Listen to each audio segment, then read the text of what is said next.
दोस्तों एक बार की बात है। एक गरीब लड़का एक गांव में रहा करता था। दोस्तों वो लड़का इतना गरीब था कि वो आसपास के गांव से जाके भिक्षा मांग के अपना जीवन व्यतीत करता था। लेकिन हर रोज़ उसे पता चलता था कि उसका खाना कोई चोरी कर लेता है। तो एक दिन उसने सोचा कि आज मैं कहीं नहीं जाऊंगा और मैं चोर को पकड़ूंगा। तो दोस्तों शाम के समय उसने एक चूहे को देखा जो उसका खाना चुराता था। तो दोस्तों उसने चूहे को पकड़ा और उससे कहा कि तुम मेरा खाना क्यों चुराते हो, मैं गरीब हूँ, तुम किसी अमीर आदमी का खाना क्यों नहीं चुराते, क्योंकि उन्हें कोई फ़र्क नहीं पड़ेगा। तो दोस्तों उस चूहे ने कहा कि तुम्हारे जो डेस्टिनेशन में लिखा है, तुम्हारे जो भाग्य में लिखा है, तुम्हें वही मिलेगा, तुम्हें उससे अधिक नहीं मिलेगा। यह बात सुनकर वो गरीब लड़का अचंभित हो गया और उसने पूछा कि मेरे भाग्य में क्या लिखा है। तो उसने चूहे ने बताया उसे कि यदि तुम जानना चाहते हो कि तुम्हारे भाग्य में क्या लिखा है तो तुम गौतम बुद्ध के पास जाओ, वो तुम्हें बताएंगे कि तुम्हारे भाग्य में क्या लिखा है। दोस्तों अगले दिन वो लड़का गौतम बुद्ध से मिलने के लिए निकल जाता है। चलते चलते रास्ते में शाम हो जाती है तो वो एक हवेली में रुकने के लिए जाता है। दोस्तों जब वह हवेली में जाता है तो हवेली का मालिक उससे पूछता है कि तुम कहाँ पे जा रहे हो। तो वो बताता है कि मैं गौतम बुद्ध से मिलने जा रहा हूँ और मैं अपने किस्मत के बारे में जानना चाहता हूँ। तो हवेली का मालिक उससे कहता है कि जब तुम गौतम बुद्ध से मिलना तो हमारा भी एक सवाल पूछ लेना कि मेरी एक 16 साल की बेटी है और वो बोल नहीं पाती है, तो जब तुम गौतम बुद्ध से मिलना तो उनसे ये पूछ लेना कि वो कब बोलेगी। तो लड़का कहता है ठीक है, जब मैं उनसे मिलूंगा तो आपका सवाल पूछ लूँगा।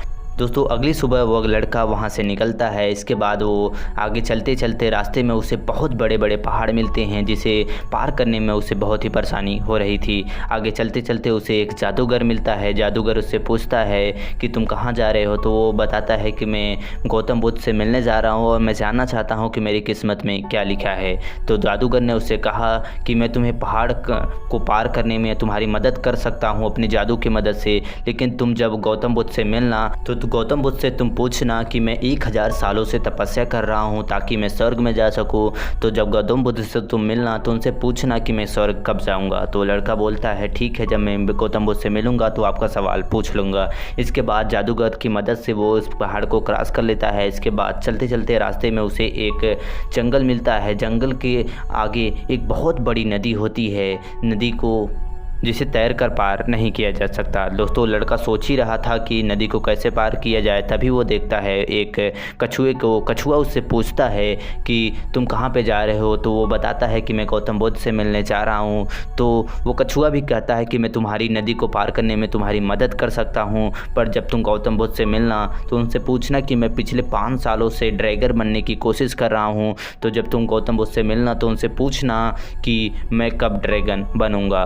दोस्तों लड़का कहता है ठीक है, जब मैं गौतम बुद्ध से मिलूंगा तो आपका क्वेश्चन ज़रूर पूछूंगा। तो दोस्तों इसके बाद वो कछुए की मदद से नदी को पार कर जाता है। दोस्तों नदी को पार करने के बाद फाइनली वो गौतम बुद्ध से मिलता है। दोस्तों गौतम बुद्ध से मिलने के बाद वो देखता है कि वहाँ पे बहुत सारे लोग हैं जो उनसे अपने सवालों के जवाब जानना चाहते हैं। इसके बाद वहाँ पे एक नियम होता है कि एक व्यक्ति सिर्फ 3 क्वेश्चन पूछ सकते हैं, पर उस गरीब लड़के के पास 4 क्वेश्चन होते हैं तो वो कन्फ्यूज़ हो जाता है। इसके बाद वो डिसाइड करता है कि मेरा सवाल तो बहुत ही छोटा है, मैं किसी भी घर से जाके भिक्षा मांग के अपना जीवन व्यतीत कर सकता हूं, पर इनका सवाल बहुत ही बड़ा है। इसके बाद वो गौतम बुद्ध के पास जाता है और सबसे पहले उस हवेली के मालिक के क्वेश्चन पूछता है कि उसकी बेटी कब बोलेगी। तो गौतम बुद्ध उसे बताते हैं कि जब उसकी बेटी को एक अच्छा वर मिल जाएगा, उसकी लड़की जब किसी से शादी कर लेगी, इसके बाद वो बोलना स्टार्ट कर देगी। इसके बाद उससे दूसरा क्वेश्चन पूछता है कि वो जादूगर कब स्वर्ग जाएगा। तो वो गौतम बुद्ध उसे बताते हैं कि जब जादूगर अपनी छड़ी को त्याग देगा, छड़ी किसी को दान दे देगा, इसके बाद वो स्वर्ग चला जाएगा। इसके बाद वो कछुए के बारे में पूछता है कि कछुआ कब ड्रैगन बनेगा। तो गौतम बुद्ध उसे बताते हैं कि जब कछुआ अपने कवच को छोड़ देगा, इसके बाद वो ड्रैगन बन जाएगा। दोस्तों इसके बाद वो गौतम बुद्ध से आशीर्वाद लेता है। इसके बाद वो लौट आता है। दोस्तों लौटने के बाद सबसे पहले वो कछुए से मिलता है और उसे बताता है कि जब तुम अपना कवच छोड़ छोड़ दोगे इसके बाद तुम ड्रैगन बन जाओगे। दोस्तों इसके बाद कछुआ अपना कवच छोड़ देता है। उसके कवच से काफ़ी सारे कीमती चीज़ें जैसे कि सोना चांदी और हीरे जवाहरात निकलते हैं, वो सारे वो गरीब लड़के को दे देता है और वो एक ड्रैगन बन जाता है। इसके बाद वो लड़का जादूगर से मिलता है और उसे बताता है कि जब तुम अपनी छड़ी किसी दूसरे को दे दोगे इसके बाद तुम स्वर्ग में चले जाओगे। इसके बाद जादूगर ने अपनी छड़ी को उस लड़के को देकर वो स्वर्ग में चला जाता है। इसके बाद सबसे आखिरी में वो लड़का उस हवेली के मालिक से मिलता है और उससे बताता है कि जब तुम अपने लड़की की शादी किसी से कर दोगे इसके बाद वो बोलने लगेगी। दोस्तों इसके बाद हवेली का मालिक सोचता है कि क्यों ना मैं अपनी बेटी की शादी इसी लड़के से कर दूँ, क्योंकि अब वो लड़का अमीर बन चुका था। तो दोस्तों इसके बाद हवेली का मालिक उन दोनों की शादी करवा देता है। इसके बाद वो लड़की बोलने लगती है और उस लड़के को धन दौलत के साथ साथ उसे एक अच्छा जीवन साथी भी मिल जाता है।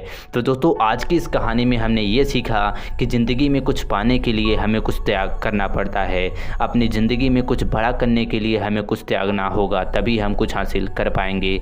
दोस्तों समुद्र का जहाज़ सबसे ज़्यादा सुरक्षित किनारे पर ही होता है, पर दोस्तों जहाज़ किनारे पर रहने के लिए नहीं बना है। दोस्तों बीच समुद्र के लहरों को चीरते हुए आगे बढ़ने के लिए जहाज़ को बना होता है। इसीलिए ज़िंदगी में कुछ बड़ा करने के लिए आपको मुश्किलों का सामना तो करना ही पड़ेगा। तो दोस्तों आई होप आपको ये वीडियो हेल्पफुल लगा होगा, अच्छा लगा होगा। दोस्तों ऐसे ही मोटिवेशनल वीडियो के लिए हमारे चैनल को लाइक और सब्सक्राइब ज़रूर कर ले। मिलते हैं नेक्स्ट वीडियो में, तब तक के लिए जय हिंद।